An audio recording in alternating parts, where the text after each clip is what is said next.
30 years after the end of the war in Bosnia and Herzegovina, Croatia is strongly backing Bosnia and Herzegovina path to the European Union.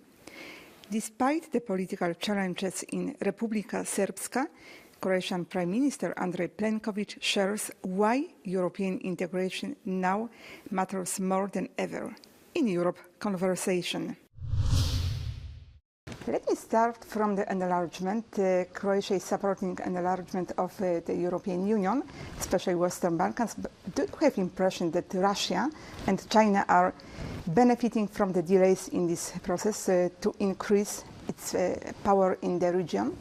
Croatia is very much in favor of the future enlargement of the European Union, both when it comes to countries in Southeast Europe, so our immediate neighbors, but also we have been supporting Moldova and we have been supporting Ukraine as well as Georgia on their path to the European Union. You are right, the slower the process is, the more influence of other global actors in the region we have, whether it's Russia, whether it's China, whether it's some other countries, and therefore we are advocating a structured and dynamic process within which the countries who are now in the process of accession negotiations will completely adopt the acquis communautaire, but also undertake serious reforms in order to sustain the market pressures once they join. But also they need to fulfill the criteria. Croatia is the last country to join the EU, now almost 12 years ago. It was a tough process. We also thought we should be in earlier than we actually were, but we fulfilled all the criteria, and I think your assessment is pretty right. I understand that there are criteria, but maybe EU should also act more quickly. The efforts that are now being made by the European Commission, especially the second Commission of Ursula von der Leyen, in my view, are far more determined than it was before. Since 2013, it's been 12 years. It's 2 commissions without enlargement and 2 parliament compositions without enlargement.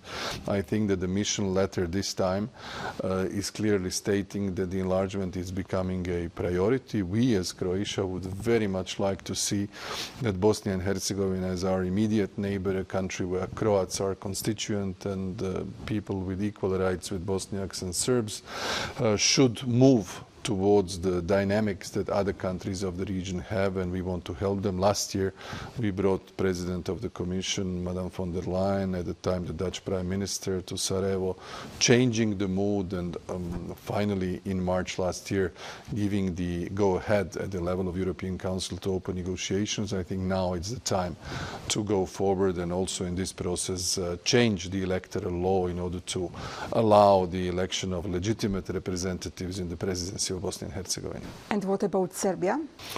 Serbia is currently undergoing a very long-lasting period of protests against the government and the president due to, let's say, unfortunate events. First, the killing in the school by a very young child, and then another murder in the vicinity of Belgrade, then the fall of the cover at the train station in Novi Sad. So many unpredicted things happened which no government or state, neither Serbia or anybody else's, could have influenced.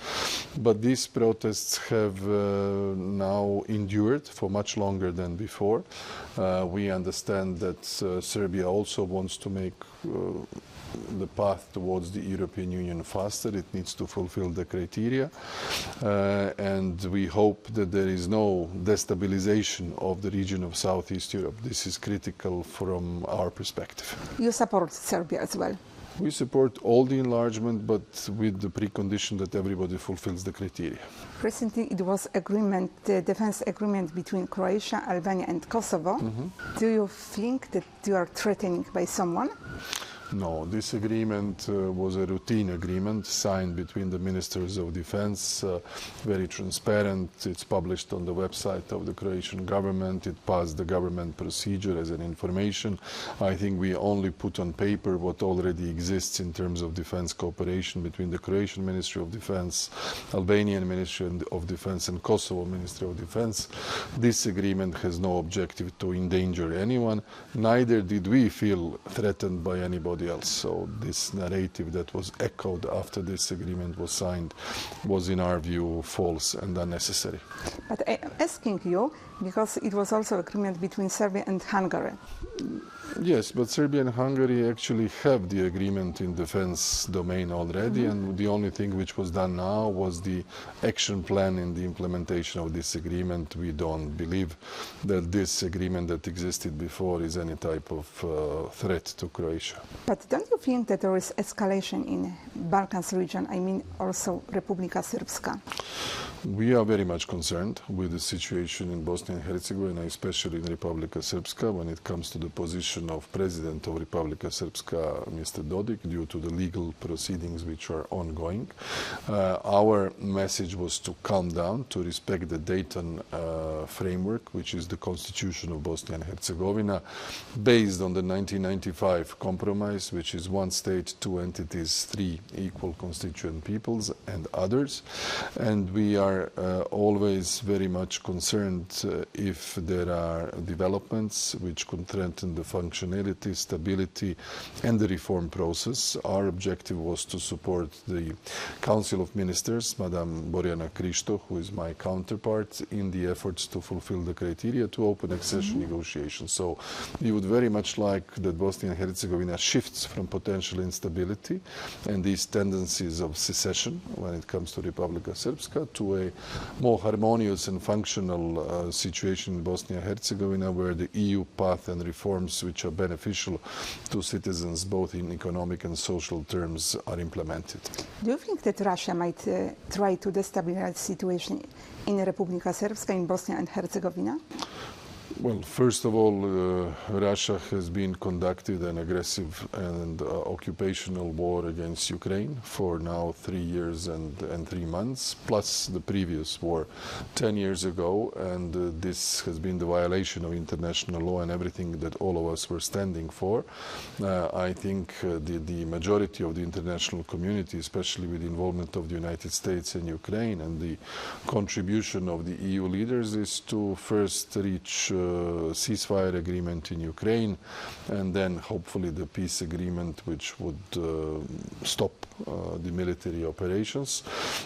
We should always be very careful, but at the moment I think the major initiative which I started is that the European Council comes back to the region of the Southeast Europe, and therefore I agreed with the President of the European Council, Antonio Costa, to have the issue of Bosnia and Herzegovina and the Western Balkans debated at our June European Council, because so many other crises, different international theaters which are complicated, have taken the attention from the leaders of the EU away from the Balkan topics. You witnessed war in the region in former Yugoslavia. What is the best way to proceed? How to keep peace? How to avoid the war? Well, first of all is to respect each other's borders, to respect each other's territories, each and every nation and people, to stick to the international law and to promote the European path. The European path is the glue for functioning of all the countries in the right direction, and also for the reforms and the benefits for the citizens. This is, in our view, essential, and to have a sincere dialogue and build trust. Without building trust and continuous dialogue, there is always a chance for destabilization. It's true that the United States played a crucial role in delivering peace in former Yugoslavia. How can you comment the current politics of Donald Trump in Europe? Aren't you concerned about his losing attraction in Europe, in Ukraine, in our region? Well, there were certainly new elements in the second Trump administration which are currently on the table, but what also has been going on is the establishment of trust, dialogue, and ways to jointly work to address the burning crises and issues across the globe. I had an excellent meeting with Secretary Wright for energy policy. I believe that this 3 Cs initiative is an excellent different format for more cooperation between the United States and the participating countries. There are 13 of them in the energy policy. I think that the United States should stay committed to Europe, to the transatlantic partnership, in being a factor of stability and peace on our continent, and of course to underscore the importance of NATO, because NATO has been a guarantor of collective security for 75 years, and I believe it should continue to be so. Do you think that NATO is still stable, that NATO is still powerful? I think so. I think that many of our countries have fulfilled the pledge when it comes to the spending on defense. Croatia, for instance, is spending 2.1% of our GDP. On modernization is 30%. We are planning to invest more. We are also working very much on the procuring European defense equipment, not only the American equipment, but we've been in the process from Eastern to Western military technologies, and we have so far increased our budget for defense more than 3 times. The idea is to multiply it even more in the years to come, and I think that the new white paper on defense, new instruments that the European Union has been preparing are strengthening our strategic autonomy and our capabilities and interoperability within the European Union. Last week, Croatia has completed its squadron of 12 fighter jets, French Rafales, which has altered our position in terms of our defense capabilities compared to before. And we have, of course, as many others, given a lot of military assistance to Ukraine over the past 3 years in order to provide them means to defend themselves and also defend the peace and freedom in Europe, not only in Ukraine. Hvala najljepša. Hvala vama.